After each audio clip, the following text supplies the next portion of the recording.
En 2006 Microsoft lanzó el Zune, que algunos medios llamaron el asesino del iPod. Desde el lanzamiento del iPod en 2001 Apple no tuvo competencia seria, y Microsoft buscaba cambiarlo. Contaban con miles de millones y recursos ilimitados para crear un producto que haría olvidar al iPod. Y a primera vista, el Zune parecía ser un producto superior. Con características únicas como una pantalla de 3 pulgadas, radiofrecuencia modulada Wi-Fi y color marrón. Al observar de cerca, sus defectos se notaban. Descubramos por qué falló el Zune. Había tantas cosas que no gustaban del Zune que el producto eventualmente se convirtió en un chiste recurrente en la cultura pop. Oye, Bill, ¿me ayudarías a programar mi Zoom? Oh, espera, tengo un iPod como el resto del mundo. ¡Tú! Como dije, tenía algunas características interesantes, como su pantalla de 3 pulgadas, grande para reproductores MP3 de esa época y una interfaz sorprendentemente moderna. Como poner un fondo personalizado, algo que el iPod no permitía. O las letras grandes que salían al desplazarse rápido por listas, función que Apple luego integró en el iPod. El indicador de volumen junto a la pantalla se implementó recientemente en el iPhone. Al reproducir una canción, el Zune mostraba la carátula en pantalla completa y el iPod solo una imagen pequeña. También había funciones de hardware bastante interesantes, como escuchar radiofrecuencia modulada si querías un descanso de tu biblioteca de canciones. Wi-Fi poco común en móviles en 2006. Aunque el marrón fue polémico, al menos había más colores además de blanco y negro, a diferencia del iPod. No te emociones tanto con el Zune ya que tenía desventajas serias, como por ejemplo el Wi-Fi que en realidad no te daba acceso a Internet. Solo estaba ahí para compartir canciones y fotos de forma inalámbrica. Solo podías compartir archivos con otros Zunes, no por correo o Wi-Fi con otros dispositivos. El producto era tan raro que hallar a otro usuario de Zune era casi imposible. Pero aunque lo lograras, había más limitaciones. Una canción o video solo se podía reproducir 3 veces y compartirla tomaba unos 15 segundos. Compartir 4 canciones tomaba 1 minuto, algo que Steve Jobs consideraba muy lento. Él dijo, es mejor quitarte un audífono y dárselo a la otra persona. Entonces, estás conectado con aproximadamente 2 pies de cable de audífonos, pero lo que podría haber sido más preocupante es que Microsoft llamó a la función de compartir archivos squirting y realmente intentaron que se volviera algo popular.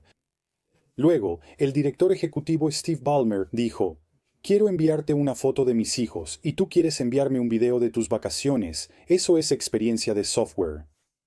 Pero la verdadera experiencia Zune comenzaba al sacar el dispositivo de la caja.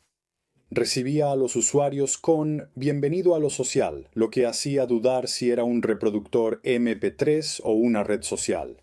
Y eso es porque Microsoft tenía planes de crear una red social completa centrada en la música. Se llamaría Zune Social y tomó mucha inspiración del sitio web Last.fm. Los usuarios podían compartir la música que estaban escuchando con amigos, ver las canciones reproducidas recientemente y sus artistas favoritos, ganar insignias según la cantidad de reproducciones de artistas o géneros y obtener una puntuación de reputación basada en sus interacciones dentro del sitio web social de Zune. La idea era bastante ingeniosa. Microsoft podía integrar sin problemas un reproductor de música con una plataforma social de música por primera vez, similar a su exitoso modelo de negocio de Xbox y Xbox Live. El problema fue que el sitio web social de Zune no estuvo listo al lanzarse el primer reproductor, por lo que los usuarios sintieron decepción o frustración más que interacción social. Ryan Block de Engadget escribió un artículo titulado Instalar el Zune apestó, donde relató su mala experiencia. En su artículo, Block comentó, esperábamos que instalar el software de Zune y usar el reproductor fuera tan fácil como instalar iTunes y un iPod en la computadora. Al final, eso es con lo que compite. Desafortunadamente, la realidad de nuestra experiencia con la primera versión del software de Zune esta tarde es muy parecida a la de muchas experiencias con software versión 1. Apesta. Block publicó los 18 menús que tuvo que recorrer para configurar su Zune, mostrando imágenes interesantes. Como este que decía, comparte la música. En vez de mostrar la función de compartir canciones inalámbricamente, mostraba a dos personas compartiendo audífonos, justo como Steve Jobs decía que los usuarios preferían. Otra imagen decía, libera tu disc jockey interior, con lo que parecía ser un tipo rapeando o cantando en un micrófono, lo cual no es lo que hacen los disc jockey S. El Zune tampoco tenía funciones de disc jockey como mezclar o grabar canciones. Pero esas imágenes engañosas eran solo el principio.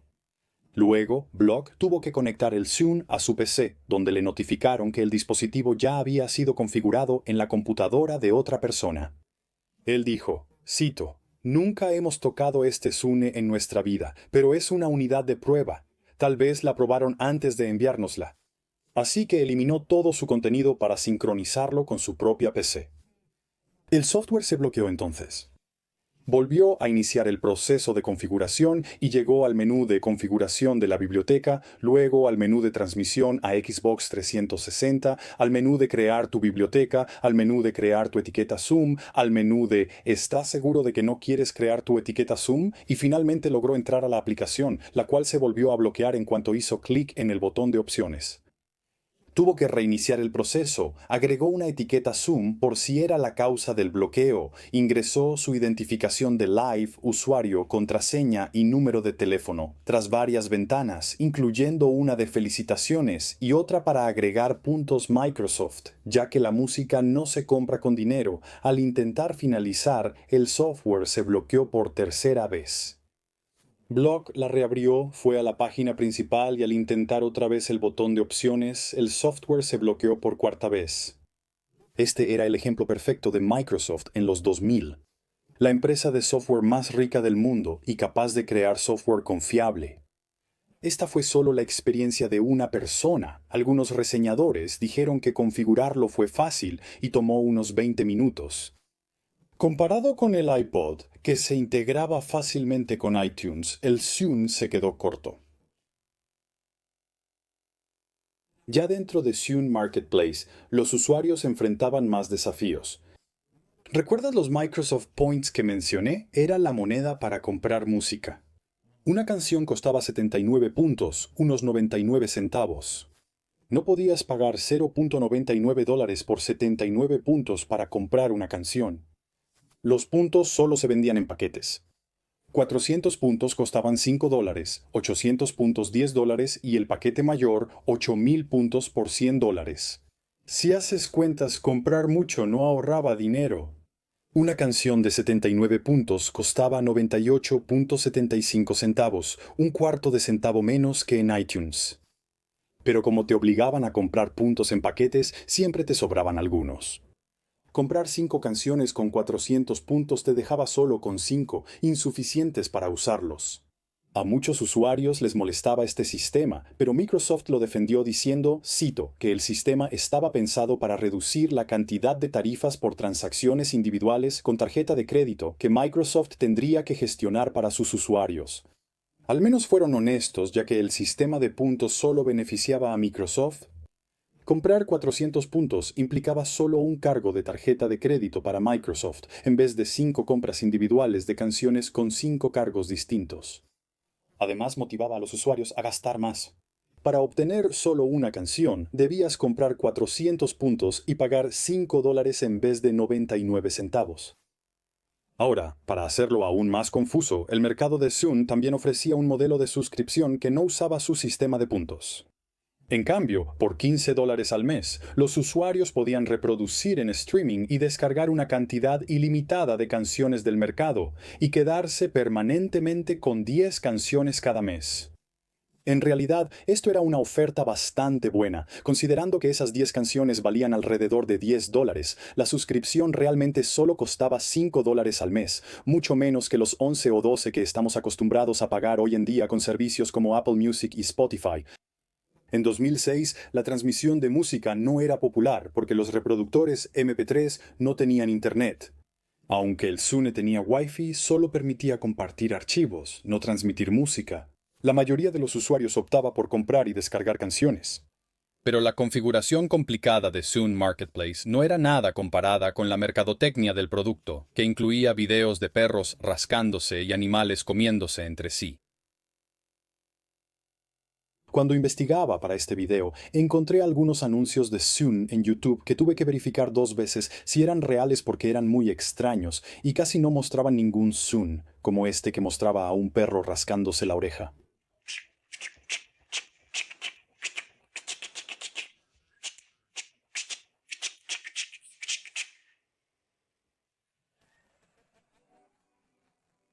O este con perros en un parque.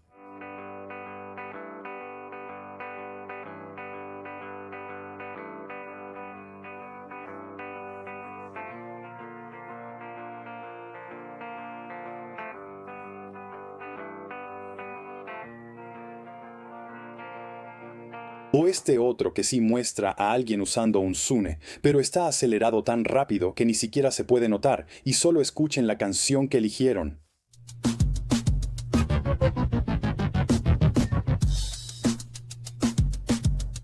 Mi favorito es un anuncio animado donde un león devora lentamente a una gacela.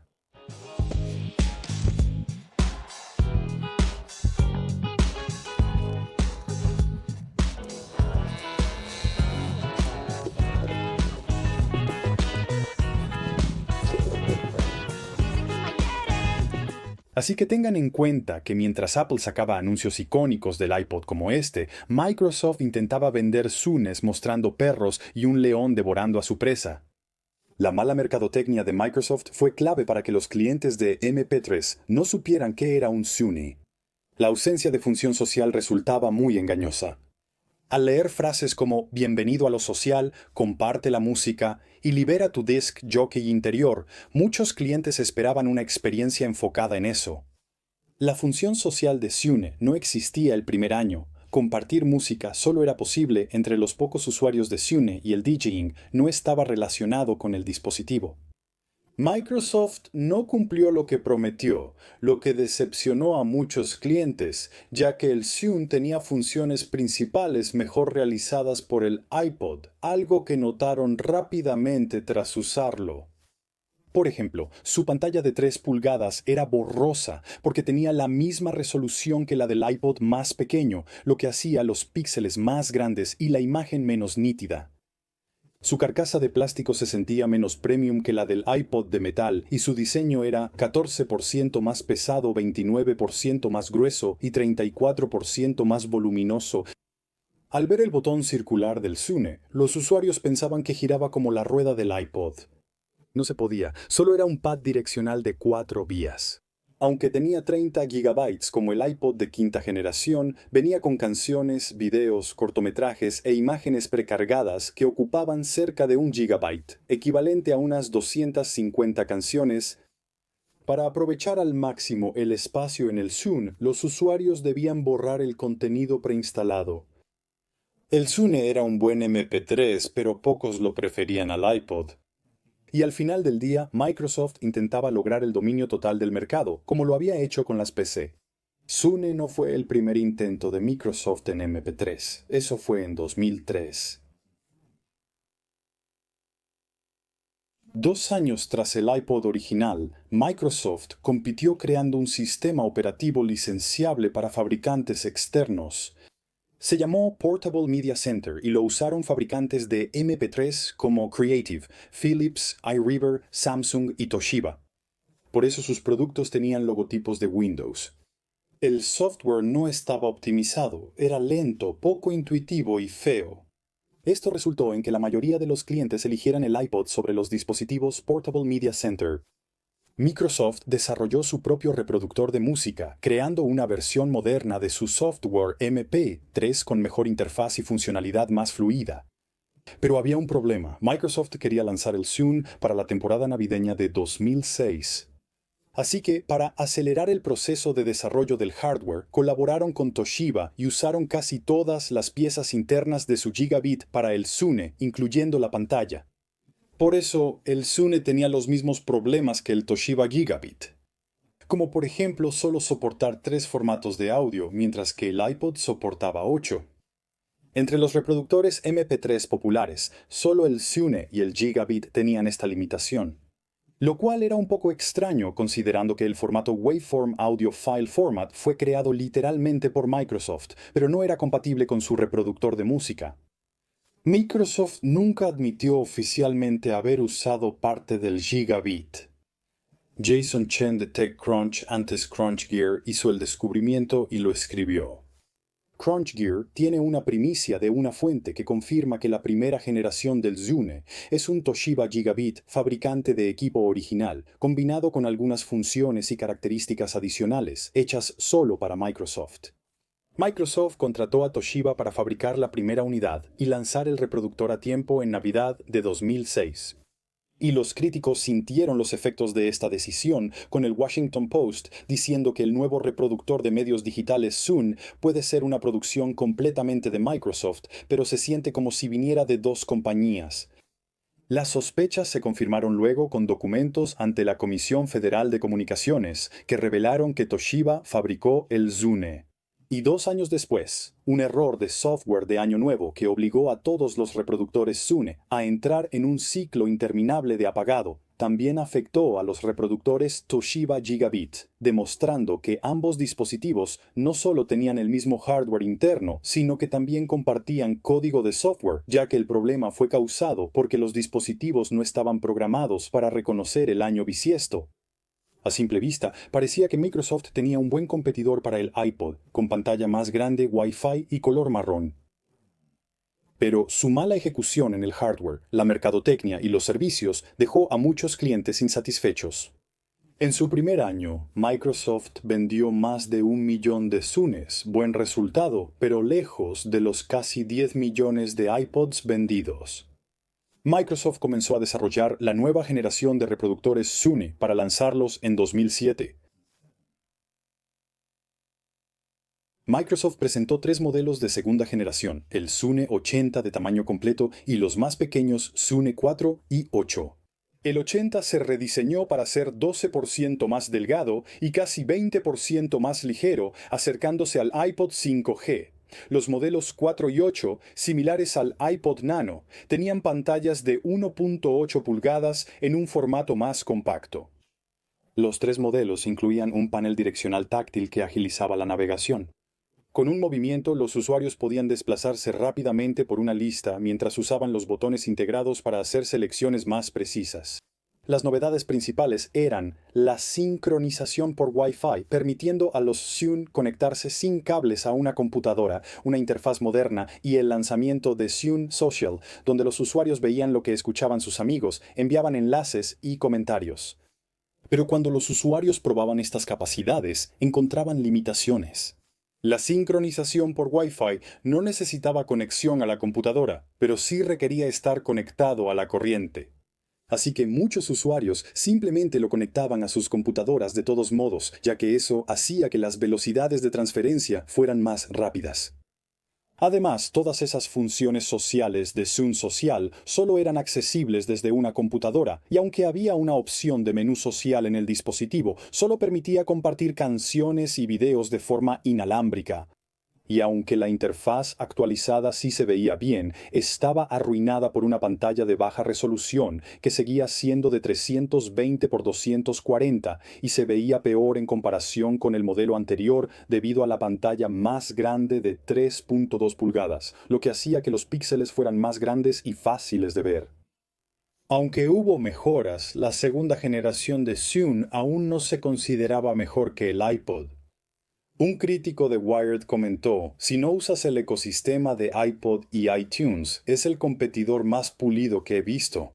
Siendo realistas, es poco probable que el Zune haga que quienes ya tienen iPod lo dejen. Aún no iguala la experiencia de usuario elegante de Apple.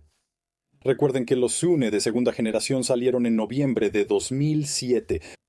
Eso significaba que Microsoft no solo competía con el iPod, iPod Nano y iPod Shuffle, también competía con el nuevo iPod Touch y el iPhone. En 2007 el Zune parecía menos capaz que el año anterior. Porque mientras Microsoft apenas había adoptado un panel táctil, Apple ya había pasado a las pantallas táctiles. La pantalla del 3.2 pulgadas mientras que la del 3.5 pulgadas y tenía mayor resolución, 480 x 320, El Wi-Fi del iPod Touch permitía navegar por Internet y acceder a redes sociales de música como Last.fm o SoundCloud, mientras que el Zune no podía acceder ni a su propio sitio social. Microsoft apenas había comenzado en el mercado de los MP3, en un momento en que los consumidores estaban dejando de lado los reproductores MP3 por completo y se estaban inclinando hacia los teléfonos inteligentes como el iPhone, con las ventas del iPod alcanzando su punto máximo al año siguiente, en 2008. Pero Microsoft no era conocido por su visión de futuro. En vez de cambiar su estrategia y crear un Zune inteligente, siguieron con reproductores MP3. A finales de 2008, Microsoft lanzó la tercera generación de Zune. Muchos esperaban que tuvieran funciones del iPod Touch, como pantalla táctil, navegador y tienda de apps. Pero los nuevos modelos de Zune no tenían ninguna de esas cosas. Microsoft, en cambio, reforzó las funciones anteriores, mejorando la radiofrecuencia modulada, permitiendo comprar canciones directamente o añadiendo funciones sociales de Zune para que los usuarios interactuaran y compartieran música en línea.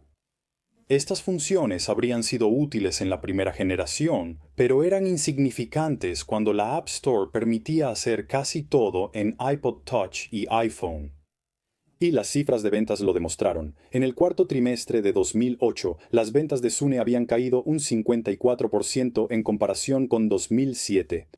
Era evidente que Microsoft fracasó contra el iPod y la historia se repetía con el iPhone.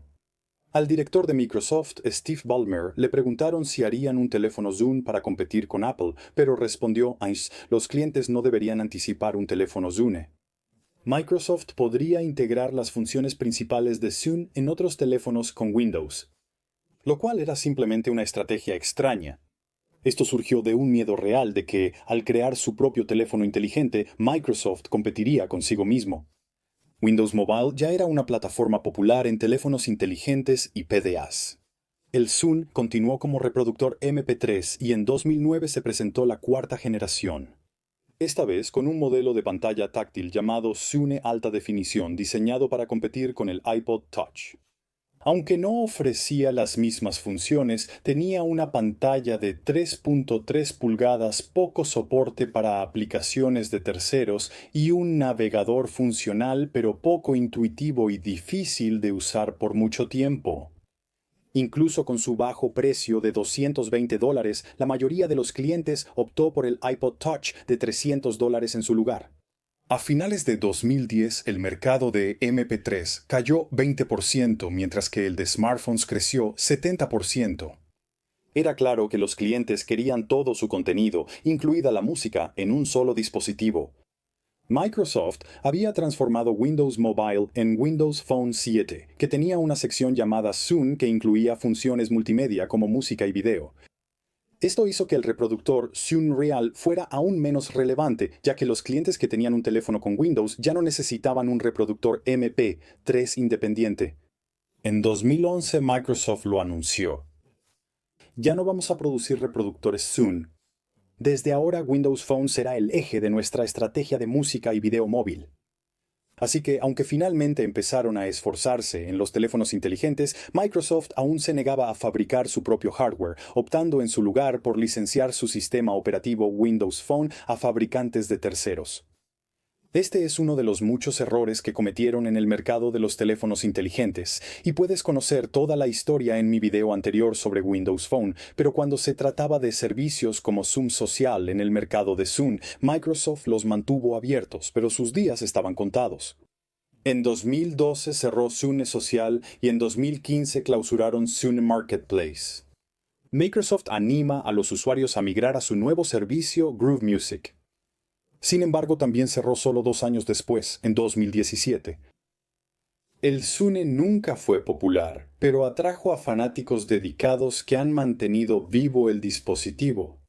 Un sitio web de fanáticos ofrece un servidor para activar Zunes antiguos que de otro modo no funcionarían, y brinda recursos del sistema, ilustraciones y fondos que de otro modo se habrían perdido. Esto es Apple Explicado. Gracias por ver hasta el final y nos vemos en el próximo video.